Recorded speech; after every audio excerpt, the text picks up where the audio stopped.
non mënul woon jël temps parce que loi bi déjà fixé na timing bi. depuis que bi mu saisiré tribunal bi 10 jours la am pour statuer. c'était comme à Ziguinchor 10 jours lay am pour statuer c'est-à-dire le fait que ñuy wax waxu timing mooy Ousmane Sonko pour mu jot ci ay fiche am ak yelleefam li nga xamante ni yoon moo ko may dafa am fii ba la 26 parce que ci le dépôt de parrainage yi di jeex alors te fi mu jaaragum yëpp ñu statuer ci radiation moom nee nañ ko moom radiation bi moom warul woon et tout le monde sait que warul woon lii xew tey pratiquement li nga fa dégg ci plaidoirie yëpp loolu nga déggoon Cour suprême loolu nga déggoon Ziguinchor c'était pratiquement les mêmes arguments dara changé wul moo tax ma ne pour man jarul woon sax di mise en délibéré di xaar lu yàgg mënoon nañ ko def comme ni ko Sabassi defee woon et Sabassi pour man non seulement va mettre bàyyi ma yow un dossier dans lequel il y a plus de 40 avocats qui ont plaidé benn juge ñeme na juge bu ñemee 40 avocats plaidé en 5 minutes 10 minutes mu rendre un verdict. maître léegi bàyyi ko mu tontu. non il est en train de faire des. mais après mën nga rebondir waaw. mën nga laaj bàyyi ma tontu gis nga avocat yi muy wax. yow sànq ba tey bi ñu la laajee doo bëgg a xuus kay bàyyi ko mu. avocat yi muy wax dafa mënul nekk. ñoo nekkoon Ziguinchor. avocat yi muy wax yu mu bëri nii c'était les mêmes te Ziguinchor pourtant juge bi benn jour la jugé joxe décision am déet moom sax situation moom moo gënoon contraignant parce que xam ngeen ne Sabassi bi mu doon li décision bi torché la taal courant coupé wul. li ngay wax c'est grave. mais c'est ça la vérité nit ñaa nga fa torché la taal parce que courant dafa coupé woon moom demandé nañ fa nañ ko récuser. non yow délibéré bi ñu yóbbu la 14 jàpp. moo may poser problème. ah oui waaw oui kon boo sañoon. ça me pose problème. parce que nee naa la Ousmane Sonko ak ficham problème mu timing la. te nga ne justice mu ngi ci délai de rigueur yi. non le fait que non bi ñu teniree procès bi. kon ñu ngi ci délai yi. non bien sûr respecté nañ xam nga avocat yi bu ñu waxee woon Cour suprême nekk def requête abréviative xamoon nañ ne ñoom dañoo soxla temps dañoo bëgg lu gaaw Cour suprême ne ñun mënuñoo abréger suñuy délai waaye kee mën na ko. ñu ngi ko cantonné woon ci 10 jours léegi li tax ma ne tey jii nii mënoon nañ juger joxe délibéré parce que loolu moom moo xewoon Ziguinchor avec les mêmes avocats aussi nombreux qu'ils sont. ñu récuser ko ci. demander fa report wax fa waxu forclusion teewul day def délibéré. waxuma ne c'est pas waxuma ne c'est illégal. il y a aucune violation. non waxuma dafa am violation attention mais nañ mesurer li may wax avec compréhension dama ne. l'enjeu de cette affaire là c'est la rapidité de la procédure parce que Ousmane Sonko dafa soxla ay fiches balaa le 26. le temps de la justice n'est pas le temps de la politique. non doucement ici nag mais justement ici c'est le temps de la justice qui est le temps de la politique parce que ce procès est hautement politique on parle de la candidature de Ousmane Sonko on parle d'une radiation du fichier maître da nga ne doo ci wax bàyyi ma man mi ciy wax. bàyyi ma man mi ciy wax rek yow doo ci wax waaw bu ci dugg yaa ngi wax dinaa ci wax parce que tu es en train de dire encore bul ci wax avocat nga déedéet bâtonnier da lay convoqué yaa ngi dégg wax ji. non il faut pas que non madame. déedéet bâtonnier da lay convoqué waaye doon Fatou Abdou ce qu'il dit est grave. ma ne laaj mais ma tontu. je vais le relancer ce qu'il dit est extrêmement grave. non je vous dis ce qu'il dit là. bul dugg ci fond bi. non s'il vous plaît moi je ne rentre pas dans le fond du dossier mais ce que vous dites là c'est extrêmement grave. Un tribunal qui met une affaire en délibéré vous permettez vous de dire que n'est-ce pas ce tribunal-là doit tenir compte n'est-ce pas des délais où il doit juger rapidement parce que le temps de la justice doit être le temps politique alors que dans ce dossier-là il y a au moins 40 avocats qui ont plaidé. Tu penses qu'un juge sérieux et je pense que c'est un seul juge qui a jugé cette affaire peut, n'est-ce pas, disséquer la plaidoirie de 40 avocats. Et pourtant, c'était le cas à Ziguinchor. Vous savez, je ne veux pas dire que Sabassi n'est pas sérieux. Fatou Abdou, je ne veux pas. Il veut dire que Sabassi n'est pas sérieux. Fatou Abdou, je ne veux pas moi me prononcer sur le contexte. Je dis bien le contexte de Ziguinchor pour des raisons que vous devrez comprendre. D'accord. Vous comprenez? D'accord. Non, je ne vais pas le dire. Moi, c'est grave ça. du lépp laay wax. li nga insinué boo ne contexte Ziguinchor li nga insinué dafa grave. moi je suis un homme d'État. ba pare de un juge sérieux du ko def. j'ai pas dit que j'ai dit que 40 avocats. qui plaident un dossier devant un juge et qui déposent leur dossier, un juge, ce juge-là, moi, je parle de ce qui s'est passé à Dakar. Vous comprenez? Ce juge-là ne peut pas délibérer. Un juge sérieux de délibérer. T'es que délibérer. Quand quelqu'un veut wax ne que il n'est pas sérieux. C'est moi qui devrais rester terminer ma parole. Est-ce que vous pouvez être... Oui, problème. Je dis... Parce que j'ai fait 33 ans dans la justice. 33 ans, c'est pas 2 jours. Vous comprenez? Et quand je vous parle de la justice et que vous êtes juriste, vous n'êtes pas assermenté, vous n'êtes pas avocat, vous devez avoir l'humilité.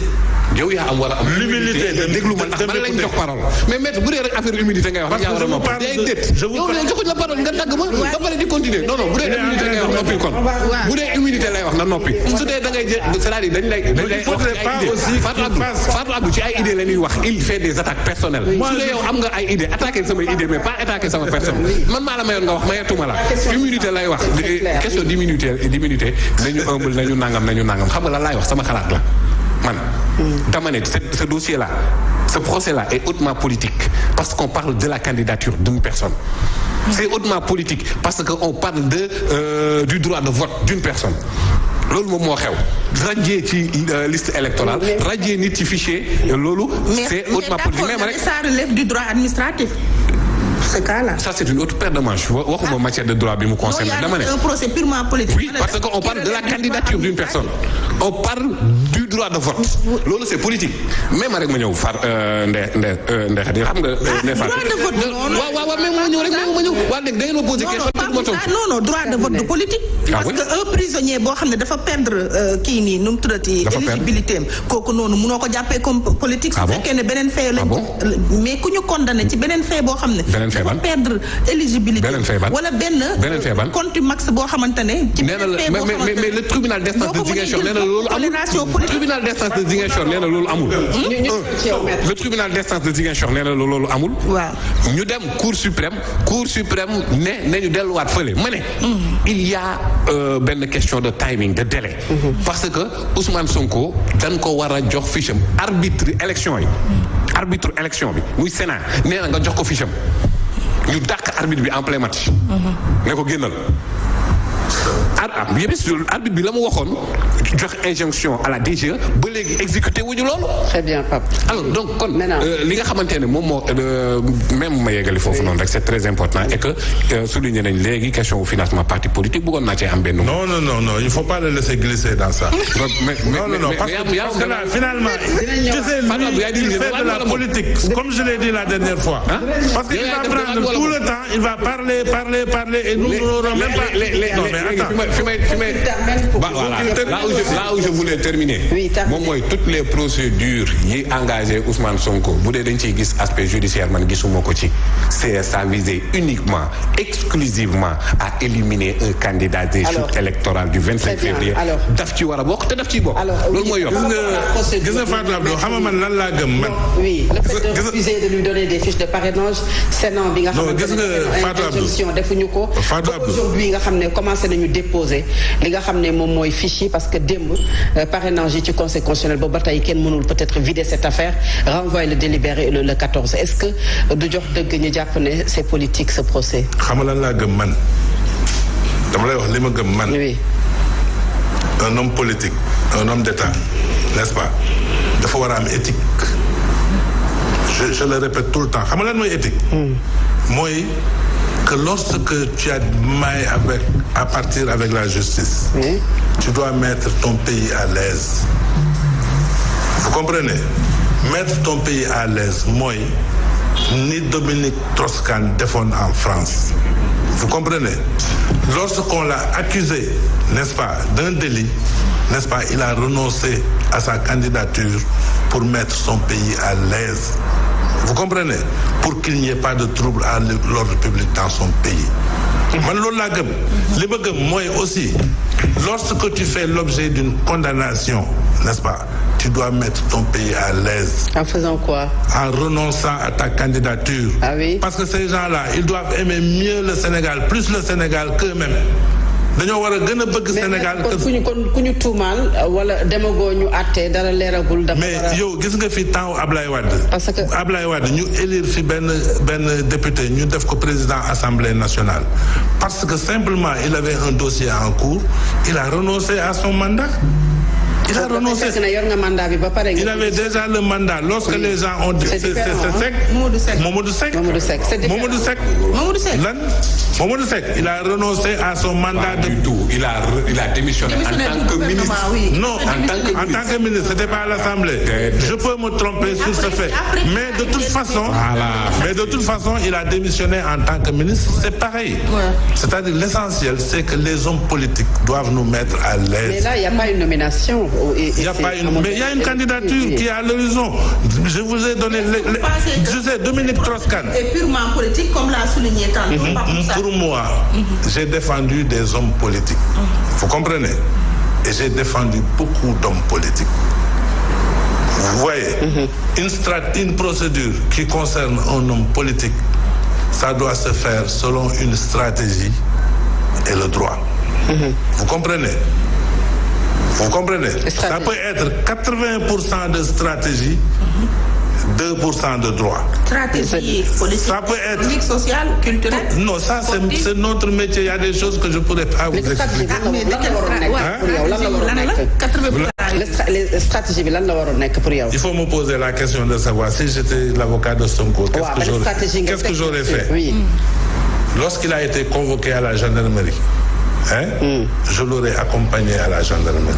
Je lui aurais dit de ne pas parler de son immunité parlementaire. Je l'aurais accompagné à la gendarmerie. Il aurait été entendu. Peut-être il aurait nié. Vous comprenez? Et j'aurais bloqué le dossier à la gendarmerie par une stratégie. C'est quoi la stratégie? La stratégie, c'est aller voir Adji Sarr pour qu'elle retire sa plainte. C'est de la stratégie. Vous comprenez? Donc, le fait de se mettre sur des plateaux de télévision ou de se mettre sur les réseaux sociaux, de parler de choses que souvent on ne maîtrise pas. Parce que je vais vous dire, la justice, elle est froide. Vous comprenez? Parce qu'aujourd'hui, lui, il est en train de parler de rapidité.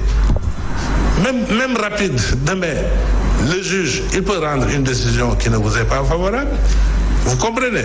Donc ça ne sert à rien de se précipiter. Parce que de toute façon, c'est une décision qui va être rendue. Et aujourd'hui, avant que la décision ne soit rendue, personne ne peut préjuger, n'est-ce pas, de ce que cette décision-là sera. Parce que c'est ça la vérité. Vous comprenez?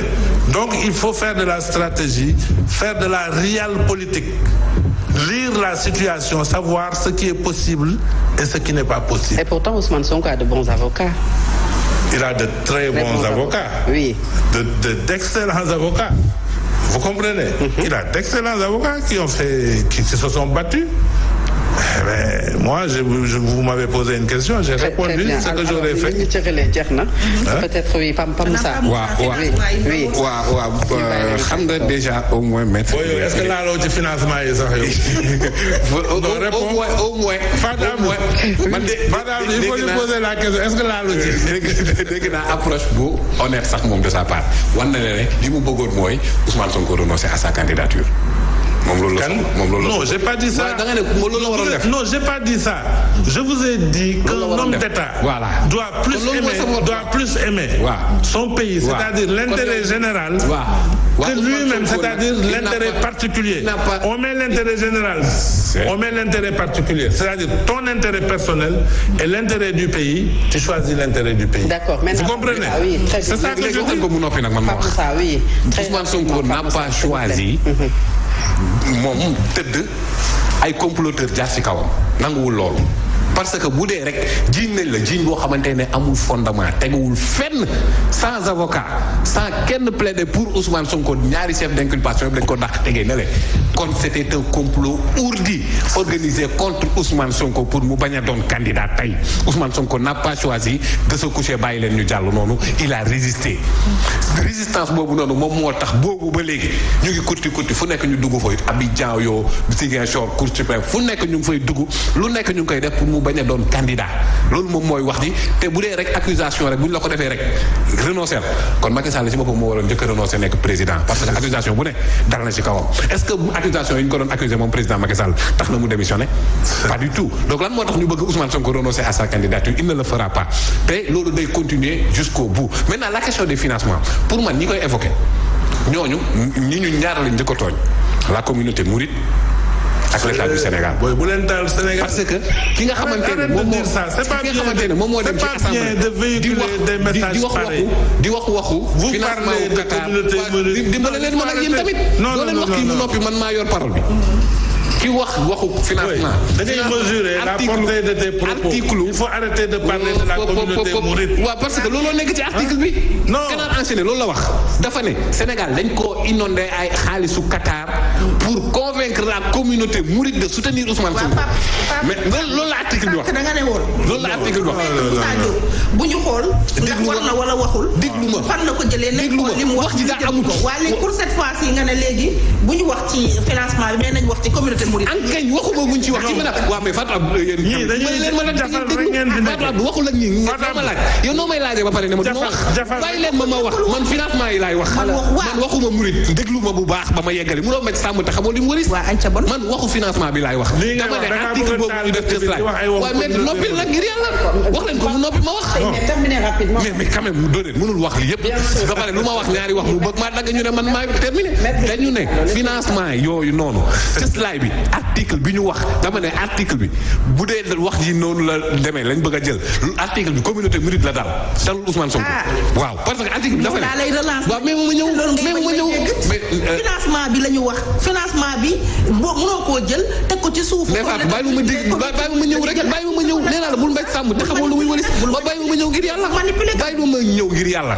parce que lii mooy manipulation may yow ma yeggali bàyyi ma yeggali ba ma daaneel nga mën a topp parce que yéen a ngi wax bu ba léegi ma noppi article bii doon cëslaay bi Cheikh Yérim na ci article baa ngi nii kon lii na leer article bi waxul benn yoon lii ñu koy waxloo article bi dafa ne ay Qatar yi dañ fee ju xaalis pour ñu convaincre la communauté mouride de soutenir Ousmane Sonko loolu la article Canard enchaîné bi wax article bi loolu mu wax dama ne ñàkk a xam communauté mouride moom mooy da nga foog ne xaalis moom moo leen di convaincre du loolu donc xaalisu Qatar boobu ñuy wax mais article bi waxul loolu kese ne it xaalis bi daf fi dugg ci moment yi nga xam ne dëkk bi dafa amoon violence ba tey pour semer violence bi ci waxul loolu liiroo article bi kon mën naa laa liiral article bi ba mu jeex léegi graaw léegi nañ dem ci loolu léegi deuxième bi mooy maanaam Sénégal moom 20 millions de dollars mën na fee dugg te kenn du ko yëg loolu état wu Sénégal lañ njëkk a salfaañe état wu Sénégal loolu la joxar bi baaraam parce que bu dee rek dañ ne am nañ ay renseignements yu baax am nañ sécurité bu baax xaalis mënu fa duggee noonu te kenn du ko yëg léegi li la cërale woon jeex na waaye nag foog ñu leeral ne Ousmane Sonko wala Pastef ak financement wu seen i activité militants yi koy kii Sénégal yëpp dañ koy gis avec une traçabilité claire kon boobu noonu diversion rejetée amul bopp amul genn léegi nag financement buy jógee étranger la waxoon Macky Sall bindoon na fi Gabon ñu ngi koy fàttaliku waaw mais Pape Moussa oui loolu wax di suñu dund des xanaa rek ñu jox maître moom également maître nag ñoom lancé nañ cagnotte oui nga tënk ko waaw je vais être très bref pour dire que rek nit dafay maandu daal vous comprenez dafay maandu te dafa am ay propos yoo xam ne